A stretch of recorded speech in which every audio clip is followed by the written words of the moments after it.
नमस्कार. अर्थात मी शशिकांत पवार. मी आज या ठिकाणी आलेलो आहे कनेरखेड या गावी. खरं तर इथं मी उभा आहे. या स्पर्धेला खूप मोठा ऐतिहासिक वारसा आहे.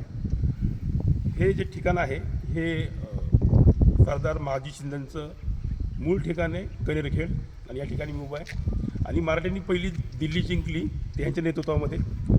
मोगलांचं सगळं जे खालचं केलं मराठ्यांनी, तर त्या मराठीच्या इतिहासामध्ये अग्रक्रम असेल तर तो महाजी शिंदे होता. महाराजांचं स्वप्न ज्यांनी पूर्ण केलं, संभाजी महाराजांचं स्वप्न पूर्ण केलं ते महाजी शिंदे. त्यांच्या गावी मी आलो आहे. हा त्यांचा पूर्ण वाडा हा दिसतोय, हा पूर्ण त्यांचा वाडा आहे. आता पूर्ण वाडा इथं आता अवशेष शिल्लक आहेत, चांगल्या प्रमाणात अवशेष आहेत. फक्त जे लाकडी जे काय असेल ते सगळं पडलेले, पण बाकी वाडा अजून तसाच आहे. तर मराठ्यांनी दिल्ली जिंकली त्या मातीत मी उभा आहे. मला अभिमान वाटतो की मी साताराच आहे, आणि त्या साताराच्या मातीनं दिल्लीचं तख्त जिंकलं ते फक्त मराठ्यांच्या आणि मराठ्यांच्या जीवावर. जय हिंद, जय महाराष्ट्र.